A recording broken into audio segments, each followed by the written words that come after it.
Bom dia, meus irmãos. Quero agradecer ao Eduardo por suas gentis palavras. Quero tornar pública a minha sincera gratidão a Deus pelo privilégio de estar com vocês. Essa é a sexta vez que eu venho a Portugal.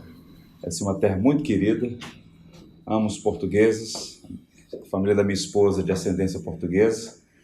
Há 2 anos estivemos aqui de férias e é sempre muito agradável voltar a Portugal. E nessa ocasião, muito especialmente, para falar na Conferência Fiel, eu volto para casa com boas impressões do que Deus tem feito em Portugal e através dos pastores portugueses, né? Fiquei muito impressionado com um expressivo número de pessoas recebendo treinamento, adquirindo literatura consistente, que certamente tem contribuído para o crescimento. Na ocasião, recebemos pastores da Espanha, da Inglaterra. Foi um tempo muito bom, desde segunda-feira. A conferência foi encerrada ontem, né? Primeiro momento para pastores e líderes, depois para os jovens. E eu louvo a Deus pelo que Ele tem feito no meio dos irmãos. O pastor Jonatas é querido, nós nos conhecemos no primeiro momento pela internet. Mais recentemente, na última viagem que fiz aqui, tivemos um tempo juntos, conversando, orando. Inclusive visitei a igreja aqui durante a semana.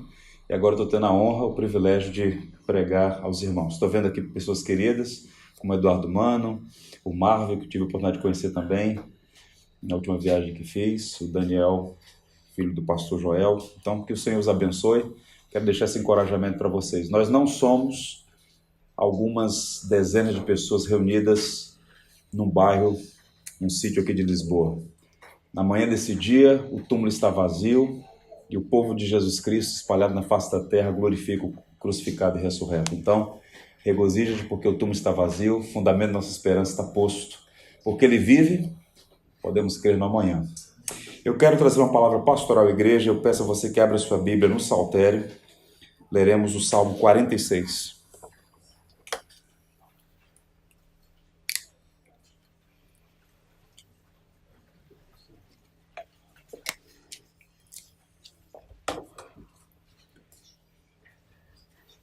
Salmo 46.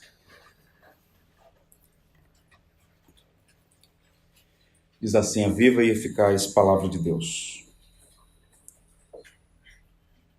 Deus é o nosso refúgio e fortaleza, socorro bem presente nas tribulações. Portanto, não temeremos ainda que a terra se transtorne, os montes se abalem no seio dos mares. Ainda que as águas tumultuem e espumejem, e na sua fúria os montes se estremeçam. Há um rio cujas correntes alegram a cidade de Deus, o santuário das moradas do Altíssimo. Deus está no meio dela, jamais será abalada. Deus a ajudará desde antemanhã. Bramam nações, reinos se abalam. Ele faz ouvir a sua voz e a terra se dissolve. O Senhor dos exércitos está conosco, o Deus de Jacó é o nosso refúgio. Vinde, contemplai as obras do Senhor, que assolações efetuou na terra. Ele põe termo à guerra até os confins do mundo, quebra o arco e despedaça a lança, queima os carros no fogo. Aquietai-vos e sabei que eu sou Deus, sou exaltado entre as nações, sou exaltado na terra. O Senhor dos exércitos está conosco, o Deus de Jacó é o nosso refúgio. Que o Senhor nos abençoe. Este salmo foi escrito em um dos momentos mais difíceis da história da cidade de Jerusalém. O reino de Judá, em particular sua capital, Jerusalém, estava há 6 meses cercado pelo mais antigo e belicoso império do mundo antigo, o Império Assírio. A Assíria era um povo diminuto, pequeno, inexpressivo, mas que ganhou força e ganhou grandes territórios no mundo antigo através de um homem chamado Senaqueribe, que foi um grande general da Assíria. E ele então veio com seu projeto de conquistar os povos antigos e ninguém tinha condição de detê-lo. Ele avançou. E o texto vai dizer que os textos fora do círculo das escrituras, história geral, que Senaqueribe fez uma campanha porque ele tinha um projeto de deter uma rebelião no Egito. E a região de Judá fica entre a Síria e o Egito. E nessa jornada em direção ao Egito, ele então marcha sobre Judá e, curiosamente, muito recentemente, foram descobertos alguns documentos que hoje se encontram no Museu Britânico que lançam luz sobre o contexto histórico desse Salmo 46. À época, o rei de Jerusalém, o rei de Judá, é um homem chamado Ezequias, piedoso, temente a Deus, e possivelmente o escritor desse salmo, dessa poesia. E é um salmo de louvor a Deus pelo grande livramento que o povo de Deus recebeu naquele momento. Nenhum dos povos da antiguidade pôde resistir à fúria do Império Assírio, considerado o mais cruel povo da antiguidade. Pois bem, que documentos são esses para que a gente tenha uma visão do cenário por trás do Salmo 46? Apenas 3 documentos que estão lá no Museu Britânico. Primeira tabuinha diz assim: Senaqueribe, rei do mundo, rei da Síria, sentou-se num trono de Nimedu e revistou o despojo tomado em Laquis. Laquis era uma fortaleza, ainda hoje há ruínas dessa fortificação que ficava entre Jerusalém e o Egito.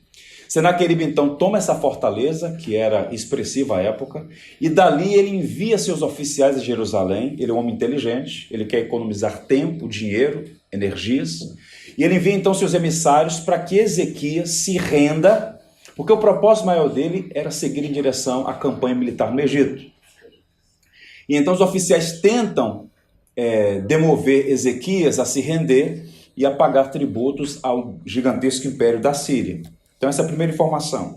O segundo documento diz assim: eu marchei sobre Judá, derrotei e incendiei 40 cidades. Sua fumaça escureceu o céu.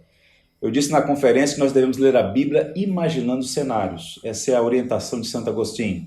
Tente imaginar um exército belicoso, bem treinado, em campanha militar e expansionista, está marchando por aquelas cidades. Ele derrota 40 delas, queima essas cidades todas para impor o terror, conquista uma fortaleza chamada Laquis, envia seus emissários a Jerusalém e exige que o rei se renda, caso contrário, ele iria fazer o mesmo que fez nas cidades antigas. Essa é a ideia aqui, enquanto ele objetiva seguir para o Egito. E a terceira informação: e Ezequias, rei de Judá, que não se havia submetido ao meu jugo, a ele mesmo fechei como a um pássaro de gaiola em Jerusalém, sua capital. A história vai testemunhar que o cerco demorou 6 meses. As cidades antigas, elas eram amuralhadas, de modo que se houvesse um cerco inimigo impedindo o abastecimento de água e o abastecimento de comida, a resistência não poderia ser por muito tempo. E foi o que eles fizeram.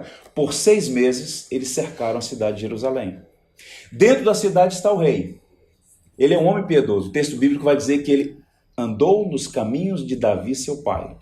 Eu pergunto, o que é que você faria se sobre os seus ombros tivesse a responsabilidade de cuidar do seu povo? Do lado de fora das muralhas, um exército perigoso, sob a liderança de um homem cruel, pagão, que está oprimindo a população há 6 meses lá fora, o exército preparado para entrar e devastar. Ezequias é um homem piedoso. Naqueles dias, dentro da cidade de Jerusalém, havia um profeta. O profeta é Isaías, o profeta evangélico. Ele é contemporâneo do rei Ezequias. E Ezequias, então, o texto bíblico em Isaías vai registrar a oração que ele faz e a resposta que Deus envia. E por que eu quero tratar esse assunto hoje aqui? Ouçam, nós não estamos na Jerusalém do 8º século a.C., mas mudam-se as circunstâncias, os personagens, mas por vezes nós também vivemos, mutatis mutandis, realidades similares. Quantos aqui já não se encontraram numa situação parecida? Diante de um inimigo maior do que nós mesmos, numa situação adversa, sem nenhuma condição de por nós mesmos mudar o cenário, o que faríamos? Ouçam o que o piedoso servo de Deus Ezequias fez naqueles dias. Isaías 37 é o pano de fundo do Salmo 46. Ele faz então uma oração muito piedosa e realista, honesta. Senhor dos exércitos, Deus de Israel, cujo trono está entre os querubins, só tu és Deus sobre todos os reinos da terra. Tu fizeste os céus e a terra. Dá ouvido, Senhor, e ouve. Abre os teus olhos, Senhor, e vê. Escuta todas as palavras que Senaqueribe enviou para insultar o Deus vivo. Ezequias aqui está afirmando teologia na sua oração. Quem não gosta de teologia está com um problema. Porque nós todos somos teólogos, resta saber se somos bons ou ruins. Ele está expressando teologia na sua oração. Primeiro ele diz que não é Senaqueribe que governa. O rei soberano, cujo trono está entre os querubins, é o nosso Deus. Ele é o único monarca do universo, o soberano que tem a última palavra. Então Ezequiel se dirige a Deus como Senhor de todas as coisas. Ele suplica o favor e intervenção divina. E ele diz assim: Senhor, considera as palavras e o insulto que Senaqueribe tem feito contra ti. Por quê? Aqueles oficiais que foram tentar demover Ezequias dessa resistência, disseram assim: o Deus dos povos não puderam protegê-los. Quem é o Deus de Israel para proteger vocês do grande rei Senaqueribe? E ainda zombou: nós ofereceremos 2.000 cavalos se vocês tiverem 2.000 homens para montá-los. Zombando da condição, da possibilidade de haver resistência por parte do exército de Israel. Portanto, ele está insultando o povo de Israel e o Deus de Israel. E então, o nosso Deus é um Deus vivo, um Deus que fala. A resposta veio. E veio por intermédio do profeta Isaías. Então a resposta de Deus foi o seguinte: pelo que assim diz o Senhor acerca do rei da Assíria: não entrará nesta cidade, nem lançará nela flecha alguma, não virá perante ela com escudo, nem há de levantar tranqueiras contra ela. Pelo caminho por onde vier, por esse voltará, mas nessa cidade não entrará, diz o Senhor, porque eu defenderei essa cidade para a livrar, por amor de mim e por amor do meu servo Davi. Deus chama para si a responsabilidade de livrar o seu povo, de cuidar dele, a despeito de, do ponto de vista humano, aquilo ser uma completa impossibilidade.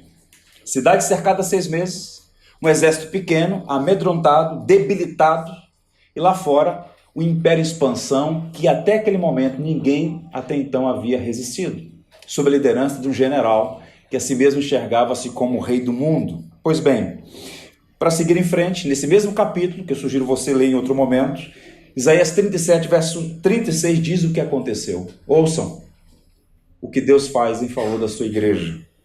Então saiu o anjo do Senhor e feriu no arraial dos assírios 180.000. E quando se levantaram os restantes pela manhã, eis que todos estes eram cadáveres. O texto é enigmático, lacônico, disse apenas que o anjo do Senhor feriu o exército de Senaqueribe. Nós temos 2 informações na história que não se harmonizam, mas são 2 informações interessantes. A primeira delas é de Heródoto, historiador grego, que diz que o exército de Senaqueribe foi devastado no deserto por conta de uma epidemia. Flávio Josefo, um judeu, historiador também, vai dizer que o exército de Senaqueribe foi devastado por uma tempestade de areia na Judéia. 2 informações que não se coadunam, mas o ponto é, independente de entender o que de fato aconteceu, há registro na história e no texto bíblico de que aquele exército belicoso foi destruído, e o texto bíblico diz que foi a mão do Senhor, foi um anjo do Senhor. Deus livrou o seu povo. De modo que este salmo, ele é uma expressão de louvor. Esse salmo era cantado nas ruas de Jerusalém. Se você ler a sua Bíblia atenciosamente, está lá, Salmo ao Cântico de Alamote. Ele dá até a orientação de como o salmo deveria ser cantado. Ele era cantado em procissão pelas ruas da cidade, em tributo, em louvor a Deus, pelo livramento que ele deu à cidade de Jerusalém. De modo que esse salmo fala sobre a graça de Deus, o livramento que o Senhor deu na vida do seu povo. E eu queria, a partir desse salmo, compartilhar com os irmãos 3 verdades sobre o nosso Deus, verdades que nós já sabemos, mas que de tempos em tempos é preciso trazê-las à memória para nos fortalecer, sobretudo em dias de adversidade. Há muitos Senaqueribes aí fora, tentando amedrontar, intimidar, pressionar, quiçá esmagar e destruir a igreja. Mas por ser a igreja do próprio Deus, por ser ela comprada pelo sangue de Cristo, seu Filho amado, nada ou ninguém pode destruir o povo do Senhor. É Deus quem chama para si a responsabilidade de cuidar de nós, de nos defender, sejam quais forem os inimigos que se agigantarem diante de nós. Pois bem, 3 grandes verdades sobre Deus. Repito, nós já sabemos. Eu quero apenas trazer a memória dos irmãos a fim de fortalecê-los no Evangelho. A primeira verdade é a seguinte: Deus é todo poderoso. Os versos 1 a 3, na verdade, o salmo todo ele tem um arranjo didático. Esse salmo é uma poesia. E o autor, ele compôs para ser cantado. Então há um arranjo didático aqui, e eu queria mostrar para vocês. E os 3 primeiros versos vão apontar essa soberania, este todo poder que a Deus e a Deus somente pertence. Eu tenho dito aos irmãos, e falei exaustivamente sobre isso na conferência, que uma das maneiras mais eficazes de aprender adequadamente a Bíblia é dialogando com o texto bíblico. Temos que fazer perguntas ao texto. E esse texto impõe a nós algumas perguntas. Eu quero fazer, no primeiro momento, algumas delas. A primeira é a seguinte. Observe aí nos versos 1 a 3. Observe sua Bíblia. A linguagem. Ele fala de terra se transtorne, montes se abalem, seio dos mares, águas tumultuem, espumejem na sua fúria, montes se estremeçam. Que linguagem é essa? O que é que ele está comunicando aqui? 2 coisas me chamam a atenção. Primeiro, porque numa poesia, sobretudo poesia hebraica, repetição indica ênfase. E ele fala aqui montes. Observe no texto. Ainda que a terra se transtorne, os montes se abalem nos seus mares. Ainda que as águas tumultuem e espumejem na sua fúria, os montes se estremeçam. O que ele quer dizer com isso? Tente imaginar o seguinte. Semana passada, infelizmente, a cidade do Rio de Janeiro foi devastada por uma chuva muito forte, a mais intensa nos últimos 20 anos. Morreram pessoas, as ruas ficaram inundadas, sobretudo na zona sul do Rio de Janeiro, ruas estreitas entre a montanha e o mar, árvores, inúmeras árvores ao chão. Por quê? Uma chuva forte, um vento forte, coloca no chão uma árvore, não importa o tamanho e a profundidade das raízes dela. Sim ou não? É evidente que sim. É observável isso. Agora observe, quando ele fala de montes, ainda que os montes sejam transportados para o meio dos mares, ainda que os montes se estremeçam, ele está dizendo o seguinte, ele está usando figura de linguagem. O problema é real. Senaqueribe está aí fora. O exército não é imaginário. Agora tente imaginar um cenário hipotético. Ainda que o problema seja parecido, similar, a um monte estremecendo, a um monte sendo transportado para o meio dos mares, isso é muito improvável que aconteça. Ou alguém já viu montanha tremendo, ou montanha sendo transportada para o meio de um oceano. Isso não acontece. O que ele está fazendo aqui é usar um recurso para dizer o seguinte, ainda que a circunstância que você atravesse seja muito, mas muito maior do que ela é nesse momento, não há o que temer. Porque Deus é soberano, não há o que temer. Quem governa todas as coisas é o nosso Deus, a quem nós podemos chamar de Pai. Ele não apenas tem todo o poder, mas tem todo amor por nós. Ele cuida de nós. E ele segue dizendo o seguinte, ainda que as águas tumultuem e espumejem. Os hebreus, eles não eram dados aos grandes oceanos. Israel, boa parte dela, ainda hoje, é um grande deserto. De Jerusalém para o sul, até o Egito, é deserto. Alguns que viviam no litoral do Mediterrâneo, talvez por influência dos fenícios, conheciam um pouco ali as margens do Mediterrâneo. Os que viviam na Galileia, o lago de Genezaré, que os romanos riam. Isso não é um mar, isso é um lago. 13 quilômetros de largura por 21 de comprimento, isso é um lago.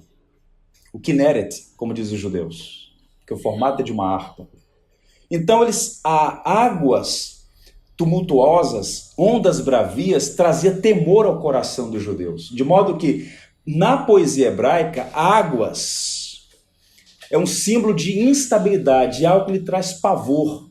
Então, o salmista ele está usando aqui uma linguagem para dizer o seguinte, ainda que montes se estremeçam e sejam transportados para o meio dos mares, usando aqui uma linguagem, uma poesia carioca, ainda que o Corcovado seja levado para o meio da Baía da Guanabara, não há motivo para você temer, porque quem está no governo é o nosso Deus. Ainda que as ondas bravias se agigantem diante de nós, não há o que temer, porque o Senhor cuida de nós. Ele está falando do poder do nosso Deus. Observe, meus irmãos, quando se está com saúde, quando se tem emprego, salário, é fácil dizer, Deus tem me abençoado. Eu estou feliz com Deus, em paz com Deus. Mas observe, há pessoas que estão cantando quando há bonança. Mas a nossa vocação é continuar louvando a Deus, mesmo quando as circunstâncias conspiram contra o amor de Deus em nosso favor. O que ele está dizendo é: Deus é todo-poderoso, Deus livra, Deus é digno de ser louvado, independente da circunstância. Essa é a lição preciosa para nós. Quando estivermos cercados pelos Senaqueribes da vida, lembremos-nos de que quem está no comando não são os pagãos, não é o rei perverso, é o soberano que nos ama e tem dado provas, inúmeras provas do seu amor para conosco. Ainda que os montes se estremeçam, ainda que as águas rujam e espumejem, há um Deus que anda sobre as águas e diz sobre elas, ordena a elas que se calmem, que se calem e que obedeçam a sua voz. O salmista vai dizer o seguinte: desde a antiguidade está firme o teu trono, tu és Deus desde a eternidade. Levantam os rios, ó Senhor, levantam os rios o seu bramido, levantam os rios o seu fragor, mas o Senhor nas alturas é mais poderoso que o bramido das grandes águas, do que os poderosos vagalhões do mar. Se há nesta manhã alguém aqui atemorizado por uma circunstância que pode ser comparada a um monte tremendo, ou ondas muito altas vindo sobre si, lembrem-se, nosso Deus é soberano, Ele tem todo o poder e Ele nunca jamais nos abandonará. Louvado seja o seu nome por isso. Segundo ponto, segunda verdade que esse salmo nos apresenta, que tem conexão com o primeiro, Deus se faz presente no meio da crise. Ele não é apenas o Todo-Poderoso, é um Deus que vem ao nosso encontro. Na linguagem teológica, a gente chama isso de transcendência e imanência. O Deus que é infinito, o Deus que está acima de tudo e de todos, decide graciosamente se miscuir em nossa história, se envolver conosco. É um Deus presente em nossas aflições, que jamais nos abandona, jamais nos abandonará. E os versos 4 a 7 vão apontar para esse Deus soberano que intervém, que entra na nossa história. Os versos 4 a 7 dizem assim: há um rio cujas correntes alegram a cidade de Deus, o santuário das moradas do Altíssimo. Deus está no meio dela. Ouçam, Deus está no meio dela, jamais será abalado. Deus a ajudará desde antemanhã. Bramam nações, reinos se abalam, Ele faz ouvir a sua voz e a terra se dissolve. O Senhor dos Exércitos está conosco, o Deus de Jacó é o nosso refúgio. Senaqueribe cercou a cidade, mas ele cometeu um erro, ele cercou a cidade com Deus dentro dela. De modo que quem estava correndo perigo não eram os habitantes de Jerusalém, mas os que estavam fora da cidade. Há muitos exemplos na Bíblia que nos ensinam que, embora Deus não nos impeça, por variadas razões, por vezes que fogem à nossa compreensão, seus servos de viverem dias aflitivos, a boa notícia é que Deus nunca desampara os seus, antes caminha conosco pelos vales mais sombrios, pelas mais profundas crises que sejamos submetidos a elas. Exemplos clássicos no Antigo Testamento. Daniel, piedoso, fiel, temente, por não se vender, por não negociar valores e princípios, só o Senhor é Deus. Ele então é lançado na cova dos leões. Ele não foi livre da cova dos leões, ele passou por ela. Mas naquela cova o Senhor guardou. De igual modo, seus amigos, Sadraque, Mesaque e Abednego, por firmeza, por não negociar o inegociável, por ter firmeza em relação às suas convicções, na fé em Deus, foram lançados na fornalha ardente. E o que aconteceu com eles? Havia ali a presença do quarto homem. Deus caminha conosco nas covas, nas fornalhas, porque não é um Deus distante, é um Deus presente. E a maior prova da presença de Deus entre nós está no prólogo de João. E o Verbo se fez carne e habitou entre nós, e vimos sua glória como a glória do unigênito do Pai. Cristo entre nós, humano como nós, o Verbo encarnado, é a maior prova de que não servimos a um Deus distante, a um Deus apático, muito pelo contrário, é um Deus que se compadece das nossas aflições e sabe, pela encarnação, o que é sofrer. É um homem experimentado em dores. Não importa a aflição, a natureza do seu problema. Você serve a um Deus que conhece o que é a dor e se compadece de nós e caminha conosco nas nossas aflições. A palavra tribulação Ela vem de uma raiz que significa asfixia, aperto. É como se alguém estivesse encurralado, incapaz de respirar. Então, quem está vivendo uma situação extremamente adversa é como se estivesse tão apertado que estivesse sem fôlego. É assim que se sente uma pessoa atribulada. Mas qual é a boa notícia? Deus é nosso refúgio e fortaleza, socorro bem presente na tribulação. Deus nos dá fôlego na tribulação. Caminha conosco nessa jornada. Observe o que vai dizer Isaías. Assim diz o Senhor, não temas por causa das palavras que ouviste, com as quais os servos do rei da Síria blasfemaram de mim. E por que não? Salmo 115 afirma as razões. No céu está o nosso Deus e tudo faz como lhe agrada. Isso é maravilhoso. Agora, uma coisa curiosa é porque o verso 4 começa falando de um rio. Eu acho interessante porque, não sei aqui, mas no Brasil é muito comum as igrejas evangélicas cantarem sobre um rio. Há um rio, Senhor, há um rio, Senhor. E eu fico perguntando, que rio é esse, meu Deus? Há um rio cujas correntes alegram a cidade de Deus, o santuário das moradas do Altíssimo. Quem conhece a geografia de Israel sabe que nunca houve, não há, e nem mesmo existe a possibilidade de haver um rio em Jerusalém. Muito pelo contrário. Jerusalém é uma das poucas cidades do mundo antigo que fora construída distante de um rio. É, na verdade, um sítio muito pequeno, nas montanhas áridas da Judéia. Pertencia a uma tribo autóctone dali dos cananeus chamada Jebuseus, que Davi tomou para si, foi a fortificando e tornou-se um símbolo de Israel, capital de Judá. E ainda hoje é uma cidade emblemática. Pois bem, mas não há rio em Jerusalém. E o texto vai dizer, há um rio que alegra a cidade de Deus, o santuário das moradas do Altíssimo. E por que isso? Ele está aqui reverberando o contexto histórico. O livro de Crônicas vai dar a nós uma informação, porque observe isso. Confiar em Deus, esperar em Deus, ter a certeza de que Deus não nos abandona, não significa cruzar os braços diante da adversidade. Ezequias era um homem inteligente, de mente arguta. Ele conhecia o cenário geopolítico, ele sabia das políticas e das intenções do Império da Síria. O serviço secreto de Judá possivelmente já tinha informado ao rei que a Síria estava com a sua política de expansão. Jerusalém mesmo já havia pagado tributos, pesados tributos àquele império. Então Ezequias providencia, de modo muito responsável e previdente, um projeto muito interessante que entrou para a história da engenharia do mundo antigo. Jerusalém não tem rio, a água que abastece a cidade vem de fora, e fora dos muros da cidade existem os ribeiros de Gion, fontes termais que brotam da terra.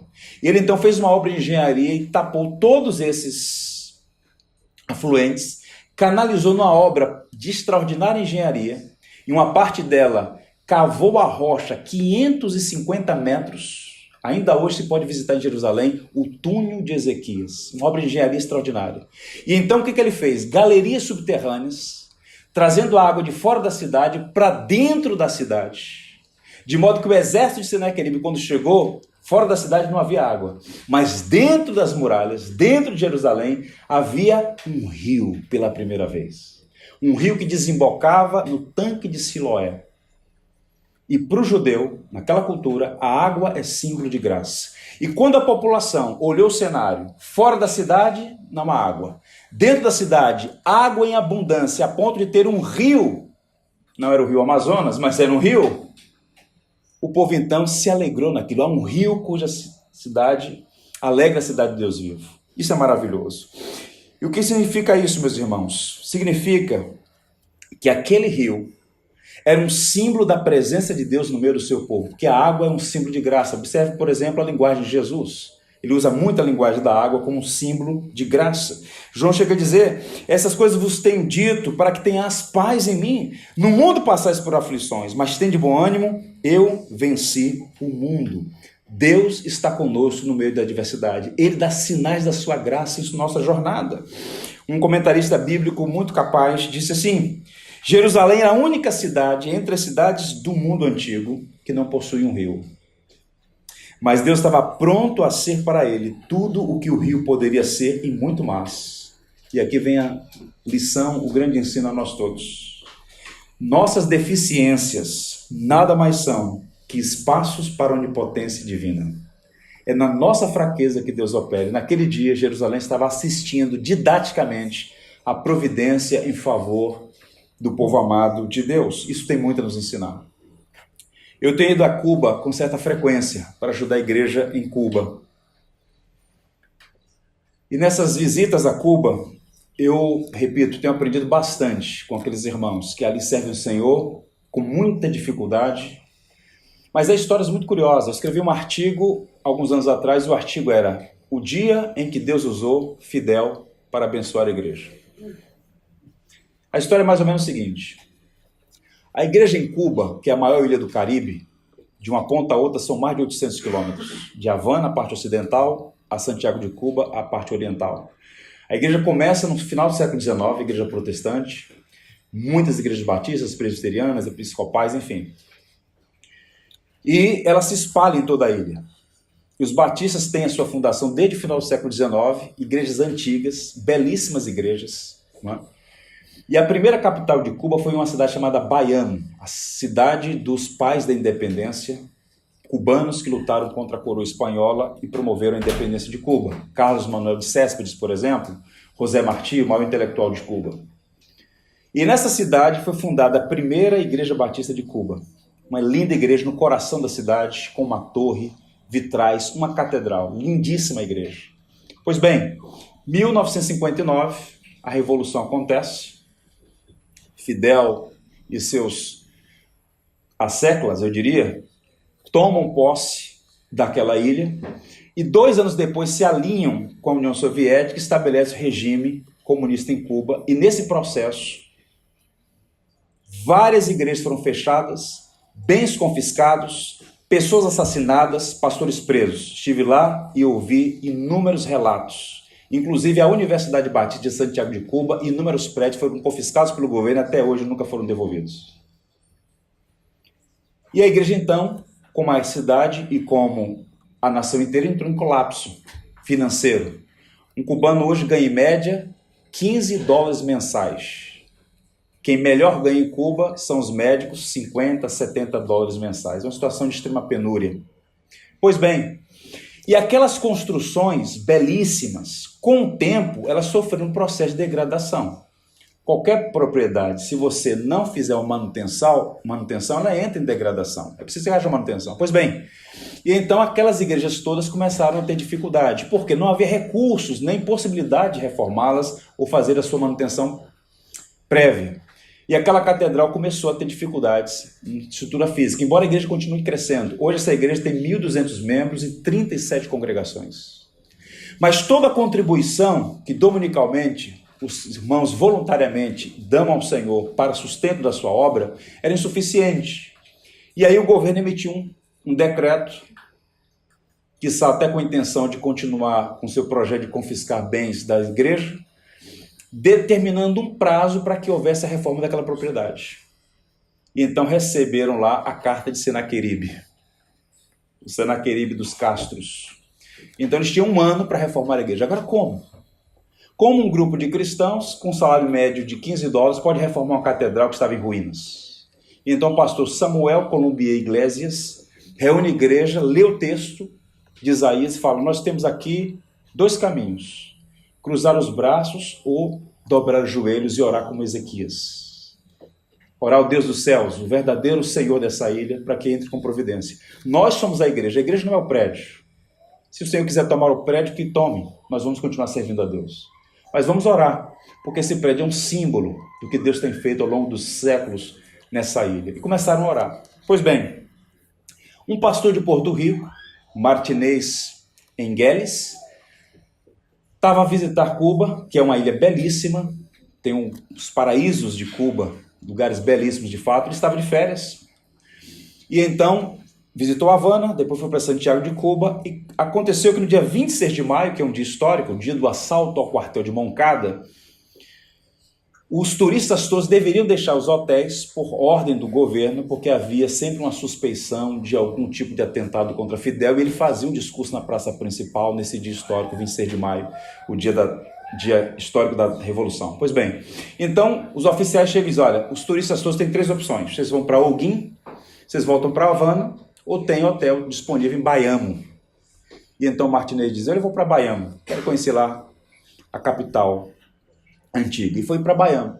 Chegando em Bayamo, a cidade do Cocha, as carruagens antigas, ele então começa a fazer um passeio. Passando na praça principal, ele olha e vê aquele prédio que sugeria uma igreja, mas sem placa, prejudicado fisicamente.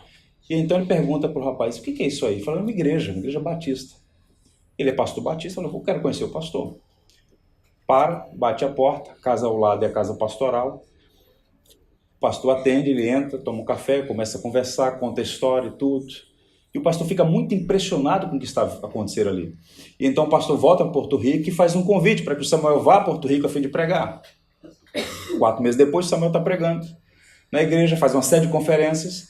Termina a conferência, o conselho da igreja se reúne com aquele pastor e diz, olha, desde que o nosso pastor esteve em Cuba e trouxe as informações, nós estamos orando por Cuba, e em particular por vocês. E Deus colocou no nosso coração reformar a igreja. E nada vai faltar aos irmãos. Para encurtar a história, eles investiram $150 mil na reforma da igreja. Tudo, absolutamente tudo novo. Reformou toda a igreja, colocou toda a aparelhagem de som, ar-condicionado, fez tudo o que era necessário. E no dia da inauguração, eles receberam autorização e a igreja inteira deu uma volta no bairro, cantando hinos de louvor a Deus, entraram na igreja. Aqui, Jesus Cristo é o nosso Senhor. É maravilhoso, não é, saber disso? Quem está no comando é o Senhor. Às vezes, nós temos mentalmente, doutrinariamente, convicções que parecem não ter eco nas nossas práticas. Nós cantamos que Deus é soberano, nós cantamos que Deus é grande, nós cantamos que Deus tem todo o poder, mas vivemos apequenando o grande Deus, limitado por circunstâncias. Falta-nos ousadia, falta-nos confiança, falta-nos o entendimento de que Deus nunca jamais abandonará a sua igreja e que na sua soberania cumprirá os seus propósitos em nós e através de nós. Portanto, eu quero lhe encorajar. Qual é a adversidade que tem afligido a sua alma? Quais são as limitações que têm impedido, por vezes, a igreja de avançar mais? Coloquemos nossos olhos no soberano. Dele vem a resposta. Ele caminha conosco em meio às crises. Isso é maravilhoso, meus irmãos. Eu tenho experimentado ao longo desses anos esse cuidado pastoral do Senhor. Esse cuidado paternal de Deus. O Deus que é soberano, que de fato cuida de nós. Caminhando então para o final, o terceiro ponto vai nessa direção. Deus trabalha em favor do seu povo. Deus é todo poderoso, Deus está presente na crise e a boa notícia, Ele trabalha em favor do seu povo. O verso 8 diz assim, observe aí na Bíblia. Vinde e contemplai as obras do Senhor, que assolações efetuou na terra. Esse versículo é interessante. Tente imaginar, Jerusalém é uma cidade amuralhada. E nessas muralhas existem as torres, onde ficam os atalaias. O atalaia é o guarda que olha para frente para identificar intrusos, exércitos inimigos. E por 6 meses, no mínimo, o atalaia olhava da torre, e na verdade eram várias torres, e o que eles viam? O estandarte assírio, o acampamento assírio, um expressivo exército lá de fora, esperando o momento e a ordem para atacar. Mas um belo dia, o atalaia olha, e ele não está acreditando no que está a ver. Corpos, cadáveres. Ele olha, é isso mesmo. E é de fato aquilo. Então ele se dirige para dentro da cidade e diz o quê? Verso 8. Vinde, contemplai as obras do Senhor, que assolações efetuou na terra. Ele está chamando o povo a ver que Deus pelejou em favor de Jerusalém naquele dia. Deus trabalha em favor do seu povo. No verso 9, a linguagem é muito clara. Ele põe termo à guerra até os confins do mundo, quebra o arco, despedaça a lança, queima os carros no fogo. Aquele homem altivo, soberbo, ignorante, porque o que alimenta o orgulho é a ignorância acerca da realidade. Altivo, Senaqueribe, que se julgava senhor de todas as coisas, ao ver aquela devastação do seu exército, impossibilitado de atacar Jerusalém e seguir em frente com sua campanha em direção ao Egito, o que é que ele faz? Ele volta humilhado para Nínive, capital do império. E o relato bíblico e nos anais da história vão apontar o seguinte: 4 meses depois, ele foi assassinado por 2 dos seus filhos dentro de um templo pagão. Teve fim os dias do audacioso Senaqueribe. Por quê? Ele comprou briga com Jerusalém e com isso comprou briga com o Senhor de Jerusalém, com o Senhor de todas as coisas. E teve então o seu merecido juízo. E aí tem o verso 10, muito conhecido de nós todos. É a única vez em que Deus fala diretamente ao seu povo. E à luz de todos esses fatos, o que é que Deus diz? Aquietai-vos e sabei que sou Deus. Sou exaltado entre as nações, sou exaltado na terra. Vamos ler junto esse verso? Verso 10 do Salmo 46. Aquietai-vos e sabei.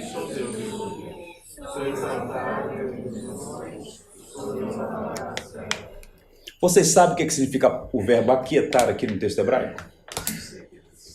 Aquietar significa aquietar. Não há motivos para essa ansiedade. Não há motivos para o temor. E com isso Deus não está aqui propondo uma espécie de estoicismo. Suprima as suas emoções. O problema é real. O que ele está dizendo é o seguinte: à luz de quem Deus é e o quanto somos amados por Ele, não há motivo para o desespero. Aquietai-vos. Lancem fora toda ansiedade. Ou como diz Pedro, lançai sobre Ele toda a vossa ansiedade, porque Ele tem cuidado de vós. Portanto, devemos aquietar o nosso coração. E como é que termina o Salmo? Verso 11. O Senhor dos Exércitos está conosco, o Deus de Jacó é o nosso refúgio. No início do Salmo, ele disse que é o cântico de Alamote. Está orientando como é que o cântico deve ser cantado. E lá no finalzinho, as Bíblias mais antigas, tinha uma expressão técnica que está assim, Selá. Isso aqui é uma orientação para o canto. O que significava isso? Eles vinham cantando em procissão nas ruas. Quando chegava nessa última parte, o Senhor dos Exércitos está conosco, Deus de Jacó é o nosso refúgio, o coral dava uma pausa técnica. Depois cantava novamente, repetia essa última parte. Por quê? Eles deveriam guardar na memória que o Senhor é refúgio e fortaleza, socorro bem presente na tribulação. Nunca jamais deveríamos esquecer que Deus está conosco, que o Deus de Jacó é o nosso refúgio. O grande pregador John Wesley, no seu leito de morte, aos 86 anos, suas últimas palavras foram: o melhor de tudo é que Deus está sempre conosco. Essa é uma boa notícia. Conosco e em nosso favor. Isso é maravilhoso. Eu encerro contando a vocês sobre a história de um banco, que é o lugar mais seguro do mundo para alguns. Esse banco, o Fort Knox, fica no Kentucky, nos Estados Unidos. A época que o laço das economias era o ouro, esse banco acumulou o equivalente a 5 toneladas em ouro. Em barras de ouro, há o equivalente a 170 bilhões de dólares. E quando você olha o banco, é interessante porque ele não é um prédio alto. É baixo, porque ele é para baixo. É uma fortaleza inexpugnável. Só para vocês terem uma ideia, essa fortaleza é capaz de resistir às mais potentes bombas da atualidade. Há uma força militar exclusiva para proteger o Fort Knox. Para entrar na câmara principal é preciso 10 senhas diferentes, devidamente selecionadas. Ninguém jamais roubou o Fort Knox. É considerado um lugar inexpugnável. Deixa eu dizer uma coisa. Você está mais protegido nas mãos do Senhor do que todo o ouro dentro do Fort Knox. Porque Deus é teu refúgio e fortaleza, teu socorro na tribulação. Minha palavra pastoral aos irmãos na manhã desse dia, e assim eu encerro. Nunca se esqueçam que o nosso Deus é todo-poderoso. Nunca se esqueçam que Ele caminha conosco na tribulação. Nunca se esqueçam que Ele trabalha a nosso favor, apesar de nós. E o que Deus faz é graça, amor, misericórdia. Ele nos ama e cuida de nós, mesmo quando as circunstâncias conspirarem contra o amor de Deus. Lembrem-se na cruz. A gloriosa cruz de nosso Senhor é a contundente prova de que Ele se importa conosco, que nunca jamais nos abandonará e que seguirá conosco todos os dias da nossa vida. Que o Senhor nos abençoe, que o Senhor nos fortaleça na sua palavra. Amém? Quero convidar os senhores a ficarem em pé, vamos ter uma palavra de oração. Aí onde você está, curve a fronte, vamos todos falar com Deus. Pai, nós te louvamos por tua palavra, palavra viva, eficaz, suficiente, para nutrir a nossa fé e nos encorajar a seguir em frente. Nós te louvamos, Senhor, pela leitura e exposição da tua palavra na manhã de hoje. Fomos encorajados a confiar no Senhor, que é todo-poderoso, Senhor de todas as coisas. Nós te agradecemos porque o Senhor se importa conosco. O Senhor jamais nos abandonou, nem jamais nos abandonará. Nas mais diversas crises, adversidades, no meio dos vales, tormentas, aflições de todos os tipos, o Senhor estará conosco, nos dando a sua graça para seguirmos em frente. Obrigado porque o Senhor trabalha em favor da sua igreja. Eu conheço poucas pessoas aqui, mas o Senhor conhece a todos plenamente. E a minha oração, Senhor, é que a tua graça seja abundantemente derramada sobre a sua igreja, sobre as pessoas que aqui estão, dando a elas discernimento espiritual diante das adversidades e aquela confiança inabalável em tua providência, em teu caráter paternal. Amém. Seja com esta igreja, seja com essa nação, ó Senhor, derrama graça sobre Portugal. Permita que mais e mais portugueses e todos aqueles que aqui vivem tenham a alegria de conhecer o Deus vivo e confiar suas vidas a Ele. Te louvamos pela igreja aqui presente, oramos para que a Igreja Batista da Graça siga crescendo, sendo fortalecida e que neste púlpito Cristo continue sendo glorificado. Amém. Que a mensagem do Evangelho encontre sempre espaço precioso no nosso coração. É o nosso desejo e profunda gratidão por Jesus Cristo, crucificado e ressurreto. Amém. Amém. Obrigado, irmãos. Deus os abençoe.